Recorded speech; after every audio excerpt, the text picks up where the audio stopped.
ఈ భూమిపై భవిష్యత్తు కాలంలో ఖచ్చితంగా ఏం జరుగుతుందో ముందే చెప్పగలిగే మనిషి ఉన్నాడా?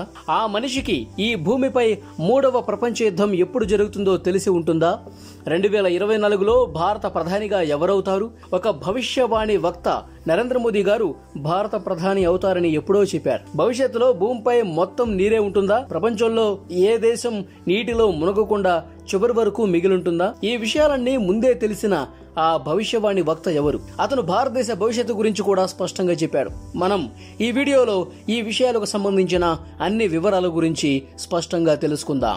భారతదేశంలో భవిష్యవాణి చెప్పే ఎందరో మహానుభావులు జన్మించారు. వీరు చెప్పిన ఎన్నో విషయాలు భవిష్యత్తులో నిజంగానే జరిగాయి. అయితే వీరిలో కొన్ని ఆశ్చర్యకర ఊహించని భవిష్యవాణి గురించి చెప్పింది 16వ శతాబ్దానికి చెందిన ఒడిశాకు చెందిన అచ్యుతానంద దాస్. ఈయన చెప్పిన ప్రతి భవిష్యవాణి నిజమైంది. 16వ శతాబ్దంలోనే ఫ్రాన్స్ కు చెందిన భవిష్య వక్త నాస్ట్రాడామస్ కూడా జన్మించాడు. ఈయన చెప్పిన భవిష్యవాణి కూడా నిజమైంది. అచ్యుతానంద దాసును చాలా మంది భారత నాస్ట్రాడామస్ అని కూడా పిలుస్తారు. అచ్యుతానంద దాస్ గారు ఆ భగవంతుడైన జగన్నాథుడి పరమ భక్తుడు. ఇతను ఒక వైష్ణవ సన్యాసి.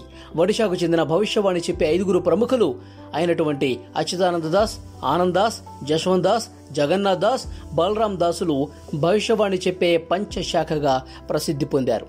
ఈ 5 భవిష్యత్తులో ఏం జరగబోతుందో ముందుగానే తమ దివ్య దృష్టితో తెలుసుకున్నారు. వీరు చెప్పిన భవిష్యవాణి అంతా అచ్యుతానంద గారు భవిష్యమాలిక అనే పుస్తకంలో రాశారు. ఆ భవిష్యమాలిక పుస్తకంలో రాజా నీతి మొదలుకొని కల్కి అవతారం, దేశ విదేశాల్లో పరిపాలన మొదలుకొని వాతావరణానికి సంబంధించిన ఎన్నో విషయాలు రాయబడ్డాయి. అచ్యుతానంద రాసిన భవిష్యమాలిక పుస్తకంలో భవిష్యత్తులో రాబోయే భూకంపాలు, ఊహించని ప్రకృతి వైపరీత్యాల గురించి రాయటం జరిగింది.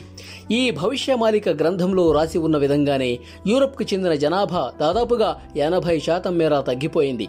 ఇక అమెరికాలో అయితే ఊహించని విధంగా వర్షాలు కురుస్తూ ఎటు చూసినా నీట మునిగిన ప్రాంతాలే. భవిష్యత్తులో అమెరికా నీట మునిగిపోనుంది. ప్రపంచంలో భూమిపై నీట మునగకుండా చివరి వరకు మిగిలి ఉండే దేశం రష్యా ఒక్కటే. భూమిపై ఊహించని ప్రకృతి వైపరీత్యాలు సంభవించినప్పుడు రష్యా తప్ప మిగిలిన దేశాలన్నీ ముందుగా నీటిలో మునిగిపోతాయి. ప్రస్తుతం సూర్యుడు భూమికి వెలుతురిచ్చి మనుషులకు ఒక జీవనాధారంగా ఉన్నాడు. అయితే భవిష్యత్తులో ఆ సూర్యుడికి మనుషులంతా జీవనాధారిగా మారే పరిస్థితులు వస్తాయట. అంటే ఏ సూర్యుడి వల్లైతే భూమిపై మనుషులు జీవిస్తున్నారో అదే సూర్యుడు భవిష్యత్తులో ఒకానొక సమయంలో భూమిపై నివసించే మనుషులను నాశనం చేయబోతున్నాడు. ఈ భవిష్యవాణి ప్రకారం సూర్యుడి నుంచి వెలువడే పారాబగాంగ్ కిరణాలు భూమిపై మనిషి మనుగడకు అడ్డుకట్ట వేయబోతోంది. ఈ కిరణాల వల్ల ఎంతో మందికి స్కిన్ క్యాన్సర్ రాబోతోంది. సూర్య కిరణాల వల్ల కూడా స్కిన్ క్యాన్సర్ వస్తుందని బహుశా ఎవరూ ఊహించరు. కానీ అచ్యుతానంద దాస్ మాత్రం తన దివ్య దృష్టితో ముందే ఊహించి భవిష్యమాలిక పుస్తకంలో ఇది రాశారు. ఎన్నో హిందూ గ్రంథాలలో కల్కి అవతారం గురించి స్పష్టంగా రాసుంది. అయితే అందరి మధ్యలో ఆ కల్కి అవతారం ఎవరిది అనే ప్రశ్న కలవరపెడుతోంది. ఆ కల్కి అవతారం ఎప్పుడు భూమి మీదకు వస్తుంది? అసలు ఆయన భూమిపై ఎక్కడ జన్మిస్తాడు? ఇలాంటి ప్రశ్నలు ఎన్నో అంతు చిక్కనిగానే ఉన్నాయి. అయితే ఆ ప్రశ్నలకు సమాధానాలు భవిష్యమాలికలో స్పష్టంగా దొరుకుతాయి. ఈ భవిష్యమాలిక ప్రకారం కల్కి అవతారం సంభల్లో జన్మిస్తాడు. సంభల్ అనేది చాలా ప్రాంతాల్లో ఉంది. ఒక సంభల్ ఒడిశాలో ఉంది, మరొక సంభల్ ఉత్తరప్రదేశ్లో ఉంది. అయితే కల్కి అవతారం ఒడిశాలోని సంభల్ జిల్లాలో జన్మించవచ్చని అచ్యుతానంద దాస్ అభిప్రాయం. ఈ అచ్యుతానంద దాస్ ఆ భగవంతుడైన కల్కి అవతారం గురించి ఏం చెప్పారంటే, కల్కి అవతారంలో జన్మించిన భగవంతుడు మనుషులకు పబ్లిసిటీకి దూరంగా ఎక్కడో అడవిలో చెట్ల మధ్య నివసిస్తాడు. అక్కడి నుంచే తన అణ్వస్త్రాలను ప్రయోగిస్తూ ఉంటాడు. ప్రపంచానికి ధర్మం గురించి వివరిస్తాడు. అచ్యుతానంద దాస్ అభిప్రాయం ప్రకారం ఎంతమంది చిరంజీవులైతే ఉన్నారో, అంటే ఆంజనేయుడు, అశ్వత్థామ లాంటి వారు ఆ భగవంతుడైన కల్కి అవతారం కోసం మళ్లీ జన్మిస్తారు. యుద్ధంలో ఆ కల్కి అవతారానికి సపోర్టుగా ఉంటారు. అంతేకాదు కల్కికి చెందిన 47,000 అణువాయువులు మళ్లీ జన్మిస్తాయి. వీరంతా ఒకే చోట జన్మిస్తారు. వీరంతా కల్కి అవతారంలో జన్మించిన భగవంతుడికి మద్దతుగా నిలిచేందుకు జన్మిస్తారట. వీరంతా ఆ భగవంతుడైన కల్కి కోసం యుద్ధంలో పోరాటం చేస్తారు. వీరితో పాటు 460 ధార్మిక గురువులు, 8 సైన్య అధికారులు కూడా జన్మిస్తారు. కానీ వీరంతా వైష్ణవ సాంప్రదాయాలను మాత్రం పాటించారు. విష్ణు యాష్ సుమతి అనే వారికి కల్కి భగవాన్ కుమారుడిగా జన్మిస్తారు. ప్రపంచంలో అసత్యాన్ని, అధర్మాన్ని పూర్తిగా చెరిపివేసేందుకు కల్కి భగవానుడు జన్మిస్తాడు. ఈ భవిష్యమాలిక పుస్తకంలో కల్కి భగవంతుని పేరును చక్రపాణితో ప్రస్తావించడం జరిగింది. ప్రస్తుత కాలంలో హోమోసెక్స్ లాంటివి చాలా విపరీతంగా వ్యాపిస్తోంది. ఈ విషయం గురించి గతంలో ఎవరూ కనీసం ఆలోచించి ఊహించి కూడా ఉండరు. ఇది ఒక మహాపాపంగా పరిగణించేవాళ్లు. అయితే అచ్యుతానందదాస్ తన భవిష్యవాణి పుస్తకం మాలికలో పురుషులు మరియు స్త్రీలు సిగ్గు, మొహమాటం లాంటివి పడకుండా అశ్లీలతకు బానిసలుగా మారతారని రాశారు.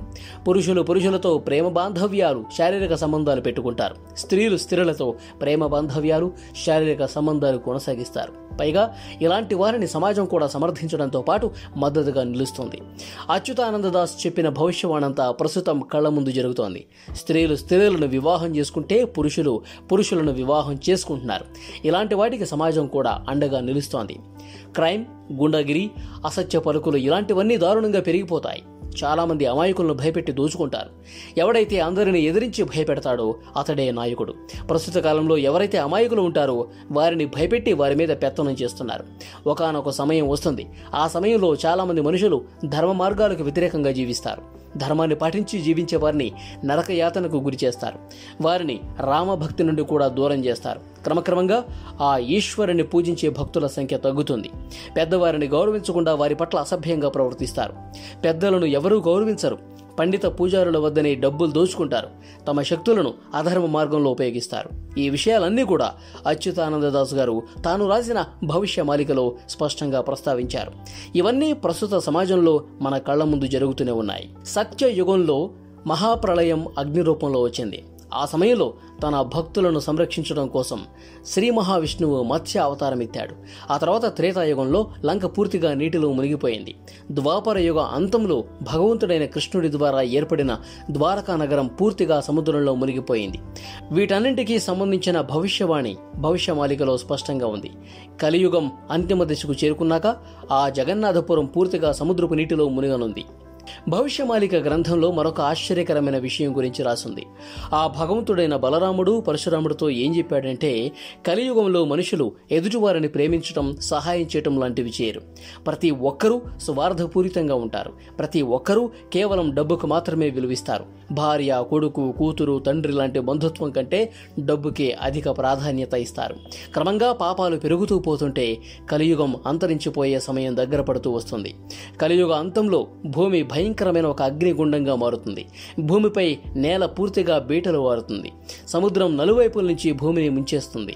ఈ విషయాలన్నీ వింటుంటే అచ్యుతానందదాస్ భవిష్యవాణి ఖచ్చితంగా నిజమవుతుందని చాలా మంది ప్రజలు నమ్ముతున్నారు. భవిష్యవాణి వక్తల అభిప్రాయం ప్రకారం శని మీనరాశిలోకి ఎలా ప్రవేశిస్తుందో అలాగే ప్రపంచంలో 3వ ప్రపంచ యుద్ధం సంభవిస్తుంది. ఈ విషయం భవిష్యమాలిక పుస్తకంలో కూడా ప్రస్తావించడం జరిగింది. శని ఎలాగైతే మీనరాశిలోకి ప్రవేశిస్తుందో భారత నాయకత్వ బాధ్యతలు సంతానం లేని వ్యక్తి చేతుల్లోకి వెళుతుంది. అంటే చాలా మంది నరేంద్ర మోదీ, యోగి ఆదిత్యనాథ్ అయి ఉంటారని భావిస్తున్నారు. ఎందుకంటే ఈ ఇద్దరు నేతలకు సంతానం లేదు. ఈ నేతల చేతిలో అధికారం ఉండగానే భవిష్యత్తులో ఊహించని విపత్తు కూడా రావచ్చు. 2024లో ఎలక్షన్స్ జరగబోతున్నాయి. భవిష్యత్తులో 3వ ప్రపంచ యుద్ధం వస్తే భారత్ ఏ దేశానికి మద్దతు ఇస్తుంది, ఏ దేశానికి వ్యతిరేకంగా నిలుస్తుంది అనేది చూడాల్సి ఉంది. ఇలా అచ్యుతానందదాస్ గారు తన దివ్య దృష్టితో భవిష్యత్తులో ఏం జరగబోతుందో ముందే తెలుసుకుని తన భవిష్యవాణి ద్వారా చాలా విషయాలు పుస్తక రూపంలో రచించడం జరిగింది. చాలా మంది ప్రజలు ఈయన చెప్పిన భవిష్యవాణిని నమ్ముతున్నారు. ఎందుకంటే ఈయన చెప్పిన ఎన్నో విషయాలు చెప్పిన విధంగానే జరిగాయి కాబట్టి.